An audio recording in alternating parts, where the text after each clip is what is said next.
Good morning students. ਅੱਜ ਆਪਾਂ ਕਰਾਂਗੇ ਰਾਸ਼ਟਰਪਤੀ ਦੀਆਂ ਸ਼ਕਤੀਆਂ ਅਤੇ ਕੰਮ। ਰਾਸ਼ਟਰਪਤੀ ਸ਼ਕਤੀਆਂ ਨੂੰ ਜਿਹੜਾ ਗਾ 6 ਤਰ੍ਹਾਂ ਡਿਵਾਈਡ ਕੀਤਾ ਗਾ। ਕਾਰਜਸਾਧਕੀ ਸ਼ਕਤੀਆਂ, ਵਿਧਾਨਕੀ ਸ਼ਕਤੀਆਂ, ਵਿੱਤੀ, ਨਿਆਇਕੀ, ਵਿਵੇਕੀ ਅਤੇ ਸੰਕਟਕਾਲੀ ਸ਼ਕਤੀਆਂ। ਫਸਟ ਆਫ ਆਲ ਕਰਾਂਗੇ ਕਾਰਜਸਾਧਕੀ ਸ਼ਕਤੀਆਂ, ਜਿਹਨੂੰ ਐਕਸੀਕਿਊਟਿਵ ਪਾਵਰਸ ਵੀ ਕਹਿ ਦਿੰਦੇ ਆ, ਜਾਂ ਕਹਿ ਲਓ ਕਿ ਸਾਰੀਆਂ ਮੰਤਰੀ ਪਰਿਸ਼ਦ ਨਾਲ ਰਿਲੇਟਡ ਵਗੈਰਾ ਹੁੰਦੀਆਂ ਨੇ। ਫਸਟ ਪੁਆਇੰਟ ਇਹਦਾ ਹੈ ਮੰਤਰੀ ਪਰਿਸ਼ਦ ਨਾਲ ਸੰਬੰਧਿਤ ਸ਼ਕਤੀਆਂ। ਕਹਿੰਦਾ ਰਾਸ਼ਟਰਪਤੀ ਪ੍ਰਧਾਨ ਮੰਤਰੀ ਦੀ ਨਿਯੁਕਤੀ ਕਰਦਾ ਹੈ ਅਤੇ ਪ੍ਰਧਾਨ ਮੰਤਰੀ ਦੀ ਸਿਫਾਰਿਸ਼ 'ਤੇ ਹੀ ਬਾਕੀ ਮੰਤਰੀਆਂ ਦੀ ਨਿਯੁਕਤੀ ਕਰਦਾ ਹੈ। ਯਾਨੀ ਕਿ ਫਸਟ ਆਫ ਆਲ ਜਿਹੜਾ ਹੈਗਾ ਵਾ ਉਹ ਪ੍ਰਧਾਨ ਮੰਤਰੀ ਦੀ ਨਿਯੁਕਤੀ ਅਤੇ ਪ੍ਰਧਾਨ ਮੰਤਰੀ ਦੀ ਨਿਯੁਕਤੀ ਕਰਦਾ ਜਿਸ ਜਿਸ ਪਾਰਟੀ ਨੇ ਬਹੁਮਤ ਹਾਸਲ ਕਰ ਲਈ ਵੀ ਉਸ ਦਾ ਪ੍ਰਧਾਨ ਮੰਤਰੀ ਨਿਯੁਕਤ ਕਰ ਲੈਂਦਾ, ਅਤੇ ਪ੍ਰਧਾਨ ਮੰਤਰੀ ਦੀ ਸਲਾਹ ਦੇ ਨਾਲ ਹੀ ਜਿਹੜੀ ਉਹਨੇ ਲਿਸਟ ਬਣਾਈ ਹੁੰਦੀ ਆ ਬਾਕੀ ਮੰਤਰੀ ਦੀ ਨਿਯੁਕਤੀ ਕਰਦਾ ਹੈ। ਨੈਕਸਟ ਹੈਗਾ ਸੈਨਿਕ ਸ਼ਕਤੀ, ਕਿਉਂਕਿ ਉਹ ਜਿਹੜਾ ਰਾਸ਼ਟਰਪਤੀ ਆ ਉਹ ਸੈਨਿਕ ਦਾ ਮੁਖੀ ਹੁੰਦਾ, ਜਲ ਥਲ ਨੇਵੀ ਸੈਨਾ ਦਾ ਸਾਰਿਆਂ ਦਾ ਮੁਖੀ ਹੁੰਦਾ ਹੈ। ਅਤੇ ਨੰਬਰ 2 'ਤੇ ਉਹ ਰਾਸ਼ਟਰਪਤੀ ਲੋੜ ਪੈਣ 'ਤੇ ਯੁੱਧ ਅਤੇ ਸ਼ਾਂਤੀ ਦੀ ਘੋਸ਼ਣਾ ਵੀ ਕਰ ਸਕਦਾ। 2 ਲਾਈਨਾਂ ਠੀਕ ਹੈ, ਇਹਦੇ ਵਿੱਚ ਬਸ ਲਿਖ ਸਕਦੇ ਹੋ ਕਿ ਉਹ ਜਿਹੜਾ ਹੈਗਾ ਸੈਨਾ ਦਾ ਮੁਖੀ ਹੁੰਦਾ ਹੈ ਅਤੇ ਉਹ ਲੋੜ ਪੈਣ 'ਤੇ ਯੁੱਧ ਅਤੇ ਸ਼ਾਂਤੀ ਦੀ ਘੋਸ਼ਣਾ ਕਰ ਸਕਦਾ ਹੈ। ਨੈਕਸਟ ਹੈਗਾ ਨਿਯੁਕਤੀਆਂ 'ਤੇ ਕੰਟਰੋਲ। ਜਿੰਨੀਆਂ ਵੀ ਉੱਚੀਆਂ ਨਿਯੁਕਤੀਆਂ ਹੁੰਦੀਆਂ, ਰਾਜਪਾਲ ਦੀ ਹੋ ਗਈਆਂ, ਜੱਜਾਂ ਦੀਆਂ ਹੋ ਗਈਆਂ, ਲੋਕ ਸੇਵਾ ਆਯੋਗ ਹੋ ਗਿਆ, ਠੀਕ ਆ, ਅਟਾਰਨੀ ਜਨਰਲ ਹੋ ਗਏ, ਸਾਰੇ ਜਿੰਨਾ ਵੱਡੇ ਵੱਡੇ ਅਫਸਰ IAS ਅਫਸਰ ਉਹਨਾਂ ਸਾਰੀ ਨਿਯੁਕਤੀ ਰਾਸ਼ਟਰਪਤੀ ਹੀ ਕਰਦਾ ਹੈ। ਨੈਕਸਟ ਹੈਗਾ ਮੁੱਖ ਆਯੋਗ। ਜਿੰਨੀਆਂ ਵੀ ਕਮੇਟੀਆਂ ਦੇ ਹੁੰਦੇ ਆ, ਕਮਿਸ਼ਨਸ ਹੁੰਦੇ ਆ ਜਿੰਨੇ ਵੀ, ਠੀਕ ਆ, ਕਮਿਸ਼ਨਸ ਵਗੈਰਾ ਹੋ ਗਏ, ਜਿੰਨੇ ਵੀ ਆਯੋਗ ਆ, ਭਾਵੇਂ ਉਹ ਵਿੱਤ ਆਯੋਗ ਹੋਵੇ, ਭਾਸ਼ਾ ਹੋਵੇ, ਚੋਣ ਹੋਵੇ, ਉਹਨਾਂ ਸਾਰੇ ਆਯੋਗਾਂ ਦੀ ਨਿਯੁਕਤੀ ਵੀ ਰਾਸ਼ਟਰਪਤੀ ਹੀ। ਨੈਕਸਟ ਹੈ ਪ੍ਰਬੰਧਕੀ ਕੰਮ। ਠੀਕ ਹੈ, ਕਹਿੰਦਾ ਹੈ ਕਿ ਦੇਸ਼ ਦਾ ਰਾਜ ਪ੍ਰਬੰਧ ਭਾਵੇਂ ਸਿਰਫ ਉਹਦੇ ਨਾਂ 'ਤੇ ਚਲਾਇਆ ਜਾਂਦਾ ਹੈ, ਠੀਕ ਹੈ, ਰਾਸ਼ਟਰਪਤੀ ਦੇ ਨਾਂ 'ਤੇ ਚਲਾਇਆ ਜਾਂਦਾ, ਯਾਨੀ ਕਿ ਪ੍ਰਧਾਨ ਮੰਤਰੀ ਸਾਰਾ ਕੰਮ ਕਰਦਾ ਹੈ, ਪਰੰਤੂ ਉਹ ਮੰਤਰੀਆਂ ਕੋਲੋਂ ਆਪਣੇ ਰਾਜ ਪ੍ਰਬੰਧ ਬਾਰੇ, ਕਿਸੇ ਵੀ ਦੇਸ਼ ਦੇ ਰਾਜ ਪ੍ਰਬੰਧ ਬਾਰੇ ਉਹਦੇ ਕੋਲ ਜਾਣਕਾਰੀ ਮੰਗ ਸਕਦਾ ਹੈ, ਅਤੇ ਮੰਤਰੀ ਪਰਿਸ਼ਦ ਨੂੰ ਜ਼ਰੂਰੀ ਹੈ ਕਿ ਉਹ ਉਹਦੀ ਜਾਣਕਾਰੀ ਦੱਸੇ।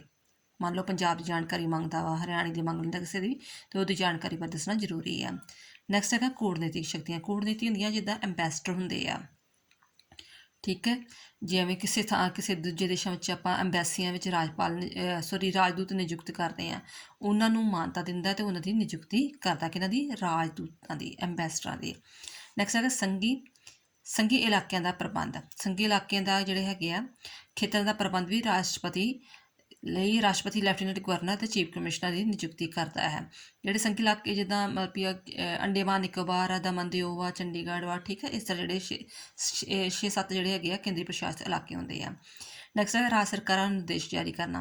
ਕਹਿੰਦਾ ਰਾਸ਼ਟਰਪਤੀ ਜਿਹੜਾ ਹੈਗਾ ਰਾਜ ਸਰਕਾਰਾਂ ਨੂੰ ਨਿਰਦੇਸ਼ ਜਾਰੀ ਕਰ ਸਕਦਾ ਹੈਗਾ ਵਾ ਕਿ ਕਾਨੂੰਨ ਦੀ ਠੀਕ ਤਰ੍ਹਾਂ ਪਾਲਣਾ ਕਰੇ। ਮੰਨ ਲਓ ਕਿ ਪੰਜਾਬ 'ਚ ਮਾਹੌਲ ਗੜਬੜ ਹੋ ਰਿਹਾ, ਜਾਂ ਹਰਿਆਣੇ 'ਚ, ਹਿਮਾਚਲ 'ਚ, ਉਹਨਾਂ ਨੂੰ ਉਹ ਜਿਹੜੀ ਕਿ ਵਾਰਨਿੰਗ ਵਗੈਰਾ ਦੇ ਸਕਦਾ ਹੈਗਾ। ਇਹ ਆ ਗਈਆਂ ਸਾਰੀਆਂ ਉਹਦੀਆਂ ਕਾਰਜਸਾਧਕੀ ਸ਼ਕਤੀਆਂ।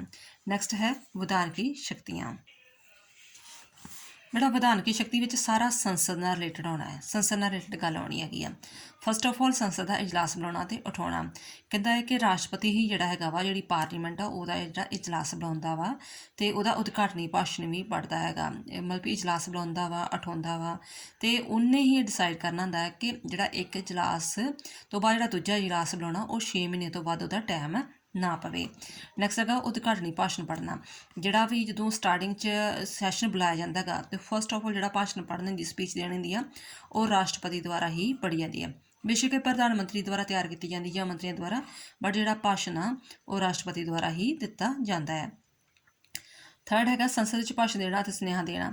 ਕਹਿੰਦਾ ਹੈ ਕਿ ਰਾਸ਼ਟਰਪਤੀ ਜਿਹੜਾ ਹੈਗਾ ਵਾ ਕਿਸੇ ਵੀ ਸਮੇਂ ਸੰਸਦ ਦੇ ਦੋਹਾਂ ਸਦਨਾਂ ਵਿੱਚ ਇਕੱਠੇ ਅਤੇ ਵੱਖ-ਵੱਖ ਵੀ ਭਾਸ਼ਣ ਦੇ ਸਕਦਾ ਹੈਗਾ, ਅਤੇ ਇਸ ਲਈ ਜਿਹੜਾ ਹੈਗਾ ਵਾ ਉਹਨਾਂ ਨੂੰ ਸੁਨੇਹਾ ਵੀ ਭੇਜ ਸਕਦਾ ਹੈਗਾ ਵਾ, ਅਤੇ ਮੈਂਬਰਾਂ ਲਈ ਜਿੰਨਾ ਉਹ ਚਾਹੁੰਦਾ ਵਾ ਉਸ ਮੈਂਬਰਾਂ ਨੂੰ ਹਾਜ਼ਰ ਹੋਣਾ ਜ਼ਰੂਰੀ ਹੈ। ਨੈਕਸਟ ਹੈ ਦੋਹਾਂ ਸਦਨਾਂ ਦੀ ਸਾਂਝੀ ਮੀਟਿੰਗ ਬੁਲਾਉਣਾ। ਜੇਕਰ ਲੱਗਦਾ ਉਹਨੂੰ ਕੋਈ ਜਦੋਂ ਬਿੱਲ ਪਾਸ ਕੀਤਾ ਹੈ, ਸਧਾਰਨ ਬਿੱਲ ਪਾਸ ਕੀਤਾ, ਉਹਨੂੰ ਦੋਹਾਂ ਸਦਨਾਂ ਵਿਚਕਾਰ ਕੋਈ ਪ੍ਰੋਬਲਮ ਕ੍ਰੀਏਟ ਹੋ ਗਈ ਹੈ, ਅਤੇ ਉਹ ਮਤਲਬ ਵੀ ਹੱਲ ਨਹੀਂ ਹੋ ਰਿਹਾ ਇਸ ਪ੍ਰੋਬਲਮ ਦਾ, ਅਤੇ ਉਹਨਾਂ ਦੋਵਾਂ ਦੀ ਸਾਂਝੀ ਬੈਠਕ ਵੀ ਬੁਲਾ ਸਕਦਾ ਹੈ, ਦੋਵਾਂ ਸਦਨਾਂ ਦੀ, ਲੋਕ ਸਭਾ ਅਤੇ ਰਾਜ ਸਭਾ ਦੀ।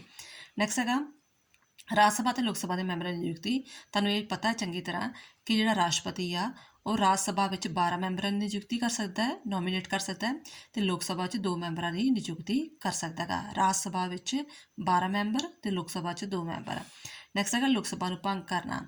ਕਹਿੰਦਾ ਕਿ ਰਾਸ਼ਟਰਪਤੀ ਲੋਕ ਸਭਾ ਨੂੰ 5 ਸਾਲ ਦੇ ਕਾਰਜਕਾਲ ਪੂਰਾ ਹੋਣ ਤੋਂ ਪਹਿਲਾਂ ਵੀ ਭੰਗ ਕਰ ਸਕਦਾ, ਪਰ ਆਪਾਂ ਨੂੰ ਯਾਦ ਰੱਖਣੀ ਚਾਹੀਦੀ ਗੱਲ ਕਿ ਭੰਗ ਸਿਰਫ ਉਹ ਪ੍ਰਧਾਨ ਮੰਤਰੀ ਦੀ ਸਿਫਾਰਿਸ਼ 'ਤੇ, ਜਦੋਂ ਪ੍ਰਧਾਨ ਮੰਤਰੀ ਕਵੇ ਫੇਰ, ਅਦਰਵਾਈਜ਼ ਨਹੀਂ।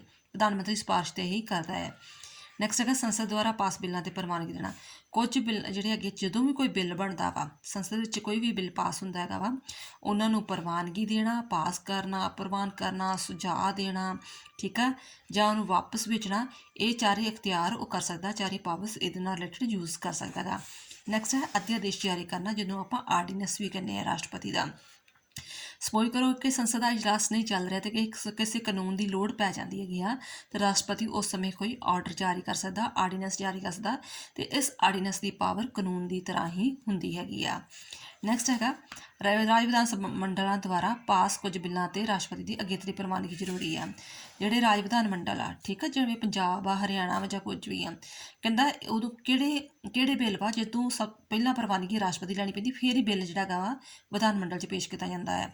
ਉਹ ਕਿਹੜੇ ਆ? ਜੀ ਸਪੋਜ਼ ਕਰੋ ਕੋਈ ਨਵਾਂ ਰਾਜ ਬਣਾਉਣਾ ਹੈਗਾ, ਮੰਨ ਲਓ ਪੰਜਾਬ 'ਚ 2 ਰਾਜ ਬਣਨੇ ਆ ਜਾਂ ਹਿਮਾਚਲ 'ਚ 2 ਰਾਜ ਬਣਨੇ ਆ, ਕੋਈ ਰਾਜ ਦਾ ਨਵਾਂ ਰਾਜ ਬਣਨਾ ਹੈ, ਜਾਂ ਉਹਨਾਂ ਦਾ ਨਾਂ ਚੇਂਜ ਕਰਨਾ ਹੈ, ਜਾਂ ਉਹਦਾ ਬਾਰਡਰ ਏਰੀਆ ਚੇਂਜ ਕਰਨਾ ਹੈ, ਤੇ ਫਿਰ ਉਹਦੀ ਸਭ ਤੋਂ ਪਹਿਲਾਂ ਪ੍ਰਵਾਨਗੀ ਰਾਸ਼ਟਰਪਤੀ ਕੋਲ ਲੈਣੀ ਪਏਗੀ। ਤੇ ਕੁਝ ਬਿੱਲਾਂ 'ਤੇ ਉਹ ਬਾਅਦ 'ਚ ਪ੍ਰਵਾਨਗੀ ਦਿੰਦਾ ਹੈ, ਕੁਝ ਬਿੱਲਾਂ ਦੀ ਬਾਅਦ 'ਚ ਪ੍ਰਵਾਨਗੀ ਦਿੰਦਾ ਹੈਗਾ ਵਾ ਵੀ ਜਿਵੇਂ ਕੋਈ ਟੈਕਸ ਲਗਾਉਣਾ ਹੈਗਾ, ਨਵਾਂ ਟੈਕਸ ਲਗਾਉਣਾ ਹੈ, ਜਾਂ ਕੋਈ ਨਿੱਜੀ ਸੰਪત્ਤੀ ਆ, ਸਰਵ ਸੰਮਤੀ ਨਾਲ ਜਿਹੜਾ ਕੋਈ ਪਾਸ ਬਿੱਲ ਕੀਤਾ ਵਾ, ਉਹਦੇ ਨਾਲ ਰਿਲੇਟਡ ਜਿਹੜਾ ਹੈਗਾ ਵਾ ਉਹ ਬਿੱਲਾਂ 'ਤੇ ਪ੍ਰਵਾਨਗੀ ਲੈਣੀ ਰਾਸ਼ਟਰਪਤੀ ਦੀ ਜ਼ਰੂਰੀ ਹੁੰਦੀ ਹੈ। ਨੈਕਸਟ ਹੈ ਵਿੱਤੀ ਸ਼ਕਤੀਆਂ।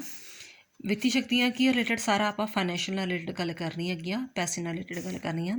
ਫਸਟ ਆਫ ਆਲ ਵਿੱਤੀ ਬਿੱਲ ਪੇਸ਼ ਕਰਾਉਣਾ, ਇਹਦਾ ਹਮੇਸ਼ਾ ਜਿਹੜਾ ਬਿੱਲ ਵਾ ਉਹ ਲੋਕ ਸਭਾ ਵਿੱਚ ਹੀ ਪੇਸ਼ ਹੁੰਦਾ ਹੈਗਾ ਵਾ, ਠੀਕ ਹੈ, ਯਾਦ ਰੱਖਿਓ ਜਿਹੜਾ ਬਿੱਲ ਵਾ, ਜਿਹੜਾ ਵਿੱਤੀ ਨਾਲ ਰਿਲੇਟਡ ਬਿੱਲ ਹੁੰਦਾ ਹਮੇਸ਼ਾ ਲੋਕ ਸਭਾ ਵਿੱਚ ਪੇਸ਼ ਹੁੰਦਾ ਹੈ, ਭਰਨ ਤੋਂ ਪਹਿਲਾਂ ਜਿਹੜੀ ਰਾਸ਼ਟਰਪਤੀ ਦੀ ਪ੍ਰਵਾਨਗੀ ਲਈ ਜਾਂਦੀ ਆ। ਬਿੱਲ ਪੇਸ਼ ਕਰਨ ਤੋਂ ਪਹਿਲਾਂ ਅਗੇਤਰੀ ਪ੍ਰਵਾਨਗੀ ਰਾਸ਼ਟਰਪਤੀ ਲਈ ਜਾਂਦੀ ਹੈ। ਫਿਰ ਹੈਗਾ ਅਚੇਤ ਫੰਡ ਉੱਤੇ ਰਾਸ਼ਟਰਪਤੀ ਦਾ ਕੰਟਰੋਲ, ਜਿਹਨੂੰ ਕੰਟੀਜੈਂਸੀ ਫੰਡ ਕਿਹਾ ਜਾਂਦਾ।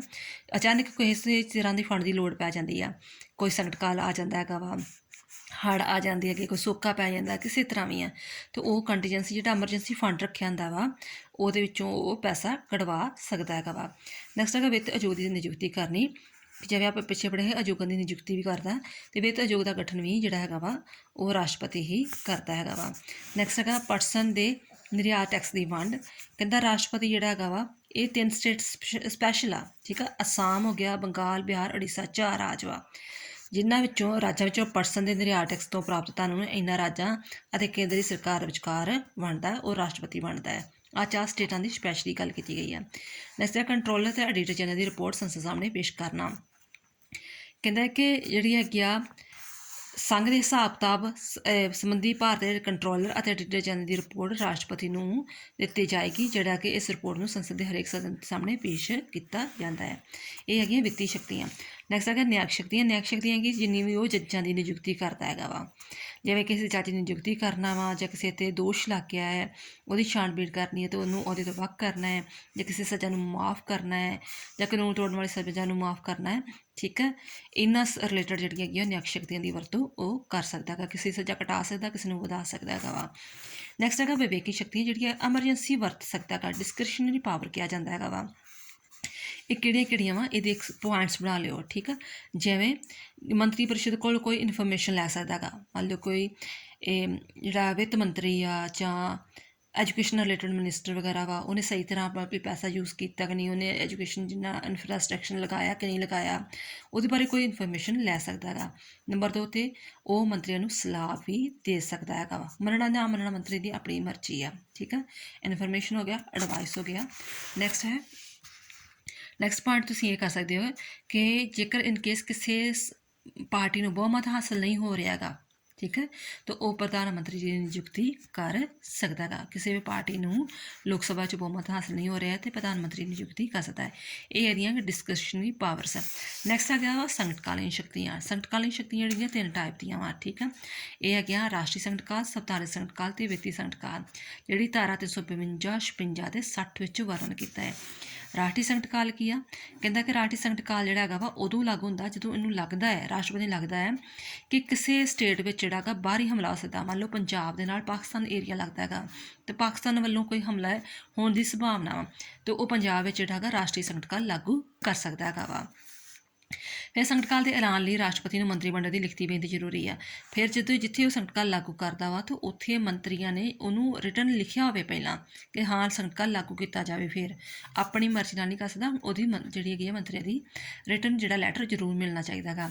ਫਿਰ ਸੰਕਟ ਕਾਲ ਦੇ ਐਲਾਨ ਉੱਤੇ ਸੰਸਦ ਦੀ ਪ੍ਰਵਾਨਗੀ, ਫਿਰ ਤੂੰ ਰਿਟਨ ਲੈਟਰ ਮਿਲ ਵੀ ਗਿਆ ਵਾ ਬਟ ਸੰਸਦ ਦੀ ਪ੍ਰਵਾਨਗੀ ਵੀ ਹੋਣੀ ਚਾਹੀਦੀ ਹੈ ਕਿ ਵਾਕਈ ਸੰਕਟ ਕਾਲ ਲਾਗੂ ਹੋਣਾ ਚਾਹੀਦਾ ਕਿ ਨਹੀਂ ਹੋਣਾ ਚਾਹੀਦਾ। ਉਹਦੇ ਵਿੱਚ ਵੀ ਬਹੁਮਤ ਹੋਵੇ, ਠੀਕ ਆ। ਹਾਜ਼ਰ ਤੇ ਵੋਟ ਦੇਣ ਵਾਲੇ ਮੈਂਬਰਾਂ ਦਾ 2/3 ਬਹੁਮਤ ਜ਼ਰੂਰੀ ਹੋਣਾ ਚਾਹੀਦਾ ਹੈ, ਠੀਕ ਹੈ। ਫਿਰ ਇਸ ਤੋਂ ਅੱਗੇ ਕਿ ਸੰਕਟ ਕਾਲ ਦਾ ਕਾਰਜਕਾਲ ਜਿਹੜਾ ਹੈਗਾ ਵਾ ਉੱਦਾਂ ਤਾਂ 1-2 ਮਹੀਨੇ ਲਈ ਰਹਿੰਦਾ ਵਾ, ਪਰੰਤੂ ਜੇਕਰ ਸੰਸਦ ਦੀ ਪ੍ਰਵਾਨਗੀ ਮਿਲ ਜਾਂਦੀ ਹੈਗੀ ਆ ਤਾਂ ਇਹ 6 ਮਹੀਨੇ ਤੱਕ ਜਾਰੀ ਰਹਿ ਸਕਦਾ ਹੈਗਾ ਵਾ।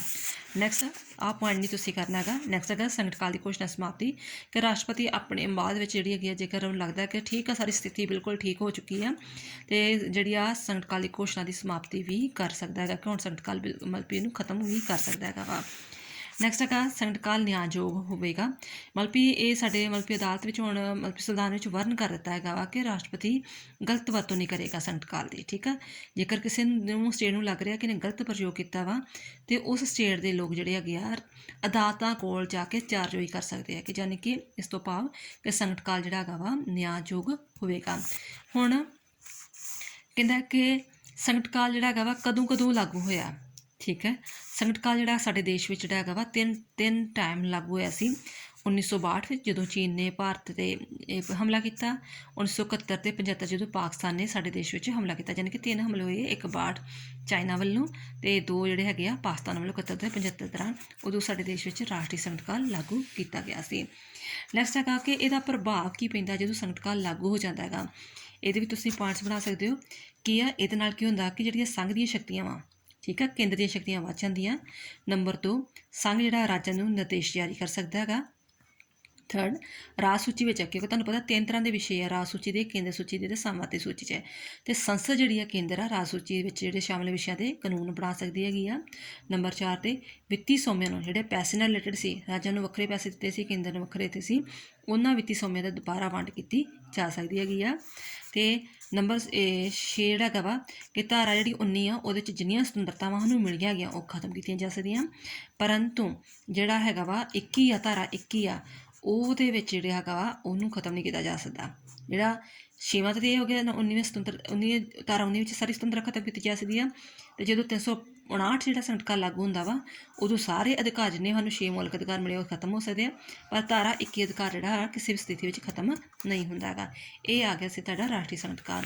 ਨੈਕਸਟ ਹੈਗਾ ਵਾ ਸੰਵਿਧਾਨਕ ਸੰਕਟ ਕਾਲ। ਸੰਵਿਧਾਨਕ ਸੰਕਟ ਕਾਲ ਉਦੋਂ ਲਾਗੂ ਹੁੰਦਾ ਜਦੋਂ ਲੱਗਦਾ ਹੈ ਕਿ ਰਾਜਪਾਲ ਕਹਿ ਦਿੰਦਾ ਹੈ, ਮੰਨ ਲਓ ਪੰਜਾਬ ਦਾ ਰਾਜਪਾਲ ਕਹਿ ਦਿੰਦਾ ਹੈ ਕਿ ਪੰਜਾਬ ਦੇ ਹਾਲਾਤ ਬਹੁਤ ਵਿਗੜ ਚੁੱਕੇ ਨੇ, ਅਰਾਜਕਤਾ ਫੈਲ ਚੁੱਕੀ ਆ, ਕਾਨੂੰਨ ਨਾਂ ਦੀ ਕੋਈ ਚੀਜ਼ ਨਹੀਂ ਹੈਗੀ, ਬਹੁਤ ਇਨਡਿਸਪਲਿਨ ਕ੍ਰੀਏਟ ਹੋ ਰਿਹਾ ਹੈਗਾ ਵਾ, ਚੋਰੀਆਂ ਚਕਾਰੀਆਂ ਕਤਲੀਆਂ ਬਹੁਤ ਹੋ ਰਿਹਾ, ਸੰਵਿਧਾਨਕ ਕਮਿਸ਼ਨਰੀ ਜਿਹਨੂੰ ਆਪਾਂ ਕਹਿੰਦੇ ਹਾਂ ਲਾਅ ਐਂਡ ਆਰਡਰ ਨਹੀਂ ਰਹਿ ਗਿਆ, ਜਿਹਨੂੰ ਆਪਾਂ ਕਹਿੰਦੇ ਹਾਂ ਪੋਲੀਟੀਕਲ ਸਾਇੰਸ ਦੀ ਲੈਂਗੁਏਜ ਕਿ ਸੰਵਿਧਾਨਕ ਕਮਿਸ਼ਨਰੀ ਫੇਲ ਹੋ ਚੁੱਕੀ ਆ, ਉਦੋਂ ਉਹ ਸੰਵਿਧਾਨਕ ਸੰਕਟ ਕਾਲ ਲਾਗੂ ਕਰ ਸਕਦਾ ਹੈ ਰਾਜਪਾਲ ਦੀ ਸਿਫਾਰਿਸ਼ 'ਤੇ, ਠੀਕ ਹੈ। ਕਦੋਂ ਲਾਗੂ ਕਰ ਸਕਦਾ ਜਦੋਂ ਸੰਵਿਧਾਨਕ ਕਮਿਸ਼ਨਰੀ ਫੇਲ ਹੋ ਜਾਂਦੀ ਆ, ਠੀਕ ਹੈ, ਉਦੋਂ ਕਰ ਸਕਦਾ ਹੈ। ਅਤੇ ਸੰਕਟ ਕਾਲ ਦੇ ਐਲਾਨ ਉੱਤੇ ਸੰਸਦ ਦੀ ਪ੍ਰਵਾਨਗੀ, ਫਿਰ ਉਸੇ ਤਰ੍ਹਾਂ ਹੀ ਕਿ ਸੰਕਟ ਕਾਲ ਦੇ ਐਲਾਨ ਉੱਤੇ 2 ਮਹੀਨਿਆਂ ਦੇ ਅੰਦਰ ਅੰਦਰ ਸੰਸਦ ਦੀ ਪ੍ਰਵਾਨਗੀ ਕਰਨਾ ਮਿਲਣੀ ਜ਼ਰੂਰੀ ਆ। ਫਿਰ ਸੰਕਟ ਕਾਲ ਦੀ ਮਿਆਦ ਕਿੰਨੀ ਆ ਕਿ 6 ਮਹੀਨਿਆਂ ਤੱਕ ਜਿਹੜਾ ਹੈਗਾ ਵਾ ਸੰਕਟ ਕਾਲ ਰਹਿ ਸਕਦਾ ਹੈਗਾ, ਅਤੇ ਦੁਬਾਰਾ ਜੇ ਸੰਸਦ ਦੀ ਪ੍ਰਵਾਨਗੀ ਮਿਲ ਜਾਂਦੀ ਆ ਤਾਂ ਸੰਕਟ ਕਾਲ ਵਧਾਇਆ ਵੀ ਜਾ ਸਕਦਾ। ਸੰਵਿਧਾਨਕ ਸੰਕਟ ਕਾਲ ਦੀ ਗੱਲ ਕਰ ਰਹੇ ਹਾਂ ਬੇਟਾ। ਨੈਕਸਟ ਹੈਗਾ ਵਾ ਕਿ ਇਹਦੇ ਦੁਰਉਪਯੋਗ ਨੂੰ ਰੋਕਣ ਲਈ ਸੁਝਾਅ ਕਿਹੜੇ ਦਿੱਤੇ ਗਏ ਆ, ਕਿ ਕਈ ਵਾਰ ਇਸ ਦਾ ਦੁਰਉਪਯੋਗ ਹੋਇਆ ਹੈਗਾ ਵਾ ਇਸ ਸੰਵਿਧਾਨਕ ਸੰਕਟ ਕਾਲ ਦਾ, ਅਤੇ ਇਹਦੇ ਸੁਝਾਅ ਕਿਹੜੇ ਦਿੱਤੇ ਗਏ ਆ। ਪਹਿਲਾ ਤਾਂ ਇਹ ਹੈ ਕਿ ਵੀ ਜਿਹੜੀ ਹੈਗੀ ਆ ਜਦੋਂ ਵੀ ਸੰਕਟ ਕਾਲ ਲਾਗੂ ਕਰਦਾ ਰਾਸ਼ਟਰਪਤੀ ਸੰਵਿਧਾਨ ਸੰਕਟ ਕਾਲ ਕਰਦਾ ਅਤੇ ਉਹ ਕਾਰਨ ਦੱਸੋ ਨੋਟਿਸ ਜਾਰੀ ਕਰੇਗਾ, ਵੀ ਦੱਸੂਗਾ ਕਿ ਕਿਹੜੀ ਗੱਲੋਂ ਸੰਕਟ ਕਾਲ ਲਾਗੂ ਕੀਤਾ ਗਿਆ। ਨੰਬਰ 2 ਤੇ ਕਿ ਇਸ ਕਾਰਨ ਦੱਸੋ ਨੋਟਿਸ ਉੱਤੇ ਉੱਤਰ ਦੀ ਪੜਤਾਲ ਪਿੱਛੋਂ ਜੇਕਰ ਸਰਕਾਰ ਧਾਰਾ 356 ਅਧੀਨ ਸੰਬੰਧਿਤ ਰਾਜ ਵਿੱਚ ਰਾਸ਼ਟਰਪਤੀ ਸ਼ਾਸਨ ਲਾਗੂ ਕਰਨਾ ਉੱਚ ਸਮਝਦੀ ਹੈ ਅਤੇ ਕਾਰਨ ਦੱਸੋ ਨੋਟਿਸ ਅਤੇ ਉਸ ਦੇ ਉੱਤਰ ਰਾਸ਼ਟਰਪਤੀ ਸ਼ਾਸਨ ਲਾਗੂ ਕੀਤੇ ਜਾਣ ਦੀ ਕੋਸ਼ਿਸ਼ ਦੀ ਸਿਫਾਰਿਸ਼ ਦਾ ਹਿੱਸਾ ਹੋਵੇਗਾ। ਫਿਰ ਉੱਤੇ 2/3 ਸੰਮਤੀ ਦੀ ਬਹੁ ਸੰਮਤੀ ਹੋਣੀ ਚਾਹੀਦੀ ਹੈਗੀ ਆ। ਔਰ ਨੰਬਰ 4 ਤੇ ਵਿਧਾਨ ਸਭਾ ਨੂੰ ਭੰਗ ਕਰਨਾ ਜਾਂ ਮੁਅੱਤਲ ਕਰਨਾ ਫੈਸਲਾ ਸੰਸਦ ਦੁਆਰਾ ਹੀ ਕੀਤਾ ਜਾਵੇਗਾ। ਹਾਂਜੀ, ਇਸ ਸੰਕਟ ਕਾਲ ਦਾ ਪ੍ਰਭਾਵ ਕੀ ਪੈਂਦਾ, ਜਿੱਦਾਂ ਆਪਾਂ ਰਾਸ਼ਟਰੀ ਸੰਕਟ ਕਾਲ ਦਾ ਪ੍ਰਭਾਵ ਪੜ੍ਹਿਆ ਇਸੇ ਤਰ੍ਹਾਂ ਸੰਵਿਧਾਨ ਸੰਕਟ ਕਾਲ ਦਾ ਪ੍ਰਭਾਵ ਆ ਕਿ ਇਸ ਨਾਲ ਕੀ ਹੁੰਦਾ ਕਿ ਜਿਹੜੀਆਂ ਸ਼ਕਤੀਆਂ ਵਾ, ਠੀਕ ਆ, ਕੁਝ ਕਾਰਜ ਸਾਧਕ ਸ਼ਕਤੀਆਂ ਉਹ ਰਾਸ਼ਟਰਪਤੀ ਕੋਲ ਚਲੇ ਜਾਂਦੀਆਂ ਹੈਗੀਆਂ ਵਾ। ਤੇ ਜਿਨ੍ਹਾਂ ਦੀ ਜਿਹੜੀ ਨਹੀਂ ਵਰਤੋਂ ਆ ਰਾਜਪਾਲ ਕਰਦਾ ਹੈ। ਠੀਕ ਹੈ, ਵੀ ਮੁੱਖ ਮੰਤਰੀ ਦੀ ਜਿਹੜੀ ਪਾਵਰ ਖਤਮ ਹੋ ਜਾਂਦੀ ਹੈਗੀ ਤੇ ਰਾਜਪਾਲ ਕੋਲ ਗਵਰਨਰ ਕੋਲ ਪਾਵਰ ਚਲੀ ਜਾਂਦੀ ਹੈ। ਨੰਬਰ 2 ਤੇ ਰਾਜ ਸੂਚੀਆਂ ਨਾਲ ਜਿਹੜੀਆਂ ਰਿਲੇਟਡ ਵਿਸ਼ੇ ਆ ਉਹ ਸੰਸਦ ਕੋਲ ਚਲੇ ਜਾਂਦੇ ਹੈਗੇ ਆ। ਵਿਧਾਨ ਸਭਾ ਨੂੰ ਭੰਗ ਕੀਤਾ ਜਾ ਸਕਦਾ ਉਸ ਦੇਸ਼ ਉਸ ਸਟੇਟ ਦੀ ਸਰਕਾਰ, ਮਤਲਬ ਪੰਜਾਬ ਦੀ ਆ ਤੇ ਉਸ ਸਟੇਟ ਦੀ ਸਰਕਾਰ ਜਿਹੜੀ ਆ ਵਿਧਾਨ ਸਭਾ ਦੀ ਸਰਕਾਰ ਭੰਗ ਕੀਤੀ ਜਾ ਸਕਦੀ ਆ। ਥਰਡ ਤੇ ਰਾਜ ਸੂਚੀ ਨਾਲ ਰਿਲੇਟਡ ਜਿਹੜੇ ਵਿਸ਼ੇ ਆ ਉਹ 'ਤੇ ਕੇਂਦਰ ਕਾਨੂੰਨ ਬਣਾ ਸਕਦੀ ਆ। ਫਿਰ ਸਾਲਾਨਾ ਬਜਟ ਸੰਘੀ ਸੰਸਦ ਦੁਆਰਾ ਪਾਸ ਕੀਤਾ ਜਾਂਦਾ ਹੈ। ਰਾਜ ਦਾ ਵੀ ਕਿੰਨਾ ਰਾਜ ਨੂੰ ਖਰਚਾ ਦਿੱਤਾ ਜਾਏਗਾ, ਕਿੰਨਾ ਨਹੀਂ ਦਿੱਤਾ ਜਾਏਗਾ। ਮੰਤਰੀ ਪਰਿਸ਼ਦ ਵੀ ਭੰਗ ਹੋ ਸਕਦੀ ਆ ਤੇ ਰਾਸ਼ਟਰਪਤੀ ਰਾਜ ਪ੍ਰਬੰਧ ਸਾਰਾ ਆਪਣੇ ਹਿੱਸੇ ਅੰਡਰ ਲੈ ਲੈਂਦਾ ਹੈਗਾ। ਇਹ ਆ ਗਿਆ ਸੀ ਤੁਹਾਡਾ ਸੰਵਿਧਾਨਕ ਸੰਕਟ ਕਾਲ। ਹੁਣ ਵਿੱਤੀ ਸੰਕਟ ਕਾਲ, ਜੇਕਰ ਕੋਈ ਦੇਸ਼ ਸਟੇਟ ਕਹਿ ਦਿੰਦੀ ਆ ਕਿ ਮੇਰੇ ਕੋਲ ਮੇਰੀ ਜਿਹੜੀ ਸਟੇਟ ਦਾ ਖਜ਼ਾਨਾ ਹੀ ਖਾਲੀ ਹੋ ਚੁੱਕਾ, ਮੈਂ ਕਿਸੇ ਨੂੰ, ਮੰਤਰੀਆਂ ਨੂੰ, ਅਫਸਰਾਂ ਨੂੰ, ਕੋਈ ਵੀ ਸਰਕਾਰੀ ਕਰਮਚਾਰੀ ਉਹਨੂੰ ਤਨਖਾਹ ਦੇ ਹੀ ਨਹੀਂ ਸਕਦਾ ਹੈਗਾ, ਮੇਰਾ ਸਾਰਾ ਖਜ਼ਾਨਾ ਖਤਮ ਹੋ ਗਿਆ, ਮੈਂ ਨਹੀਂ ਪ੍ਰਸ਼ਾਸਨ ਚਲਾ ਸਕਦਾ, ਤਾਂ ਉਦੋਂ ਉੱਥੇ ਵਿੱਤੀ ਸੰਕਟ ਕਾਲ ਲਾਗੂ ਹੋ ਜਾਂਦਾ ਹੈਗਾ ਵਾ। ਕਹਿੰਦਾ ਜੇਕਰ ਰਾਸ਼ਟਰਪਤੀ ਮਹਿਸੂਸ ਕਰੇ ਕਿ ਦੇਸ਼ ਦੀ ਵਿੱਤੀ ਸਥਿਤੀ ਖਰਾਬ ਹੋ ਗਈ ਆ ਅਤੇ ਵਿੱਤੀ ਸਥਿਰਤਾ ਖਤਰੇ ਵਿੱਚ ਹੈ ਤਾਂ ਧਾਰਾ 60 ਅਧੀਨ ਦੇਸ਼ ਵਿੱਚ ਵਿੱਤੀ ਸੰਕਟ ਕਾਲ ਲਾਗੂ ਕਰ ਸਕਦਾ। ਦੂਜੀ ਇਹ ਵੀ ਗੱਲ ਹੈਗੀ ਆ, ਜੇਕਰ ਰਾਸ਼ਟਰਪਤੀ ਨੂੰ ਲੱਗਦਾ ਕਿ ਸਾਰੇ ਇੰਡੀਆ ਦੀ ਵਿੱਤੀ ਸਥਿਤੀ ਬਹੁਤ ਜ਼ਿਆਦਾ ਖਰਾਬ ਹੋ ਚੁੱਕੀ ਆ, ਠੀਕ ਹੈ, ਤਾਂ ਧਾਰਾ 360 ਅਧੀਨ ਜਿਹੜੇ ਵਿੱਤੀ ਸੰਕਟ ਕਾਲ ਲਾਗੂ ਕਰ ਸਕਦਾ ਹੈਗਾ। ਅਤੇ ਇਹਦੇ 'ਤੇ ਵੀ ਸੰਸਦ ਦੀ ਪ੍ਰਵਾਨਗੀ ਜਿਹੜਾ ਹੈਗਾ ਵਾ ਹੋਣੀ ਬਹੁਤ ਜ਼ਿਆਦਾ ਜ਼ਰੂਰੀ ਆ। ਪ੍ਰਭਾਵ ਕੀ ਪੈਂਦਾ ਹੈਗਾ ਵਾ ਕਿ ਵਿੱਤੀ ਸ਼ਕਤੀਆਂ ਦੇ ਪ੍ਰਯੋਗ ਸੰਬੰਧੀ ਨਿਰਦੇਸ਼ ਜਾਰੀ ਕਰ ਸਕਦਾ ਰਾਸ਼ਟਰਪਤੀ ਰਾਜ ਸਰਕਾਰਾਂ ਨੂੰ। ਠੀਕ ਆ, ਕਿ ਤੁਸੀਂ ਕਿੰਨੀ ਕਿਸੇ ਨੂੰ ਤਨਖਾਹ ਦਿਓਗੇ, ਕਟੌਤੀ ਕਿੰਨੀ ਕਰੋਗੇ, ਕਿਵੇਂ ਕਰੋਗੇ, ਉਹਦੇ ਨਾਲ ਰਿਲੇਟਡ ਜਿਹੜੀਆਂ ਡਾਇਰੈਕਸ਼ਨ ਨਿਰਦੇਸ਼ ਜਾਰੀ ਕਰ ਸਕਦਾ ਹੈ। ਨੰਬਰ 2 ਤੇ ਜਿਹੜੇ ਤਨਖਾਹਾਂ ਜਿਹੜੀਆਂ ਕਰਮਚਾਰੀਆਂ ਦੀਆਂ ਤਨਖਾਹਾਂ ਵਾ, ਭਾਵੇਂ ਸੈਂਟਰ ਦੇ ਹੋਣ ਭਾਵੇਂ ਰਾਜ ਦੇ ਹੋਣ, ਠੀਕ ਹੈ, ਉਹਨਾਂ ਦੀ ਤਨਖਾਹਾਂ ਘਟਾ ਸਕਦਾ ਹੈ। ਨੰਬਰ ਥਰਡ ਤੇ ਰਾਸ਼ਟਰਪਤੀ ਰਾਜਾਂ ਨੂੰ ਰਾਜ ਵਿਧਾਨ ਸਭਾ ਦੁਆਰਾ ਪਾਸ ਕੀਤੇ ਬਜਟਾਂ ਨੂੰ ਉਸਦੀ ਪ੍ਰਵਾਨਗੀ ਲਈ ਭੇਜਣ ਦੇ ਨਿਰਦੇਸ਼ ਜਾਰੀ ਕਰ ਸਕਦਾ ਹੈ। ਰਾਸ਼ਟਰਪਤੀ ਦੇਸ਼ ਵਿੱਚ ਆਰਥਿਕ ਸਥਿਰਤਾ ਲਿਆਉਣ ਲਈ ਵਾਲੇ ਕਦਮ ਨੂੰ ਵੀ ਚੁੱਕ ਸਕਦਾ ਹੈਗਾ ਵਾ। ਠੀਕ ਆ, ਜੇਕਰ ਬੇਟਾ ਇਸ ਸ਼ਕਤੀਆਂ ਨਾਲ ਰਿਲੇਟਡ ਕੋਈ ਵੀ ਪ੍ਰੋਬਲਮ ਆ ਰਹੀ ਹੋਵੇ, ਫਿਰ ਵੀ ਤੁਹਾਨੂੰ ਕੋਈ ਟੌਪਿਕ ਨਾ ਸਮਝ ਲੱਗਿਆ ਹੋਵੇ ਤਾਂ ਤੁਸੀਂ ਪੁੱਛ ਸਕਦੇ ਹੋ। ਥੈਂਕਸ ਬੇਟਾ।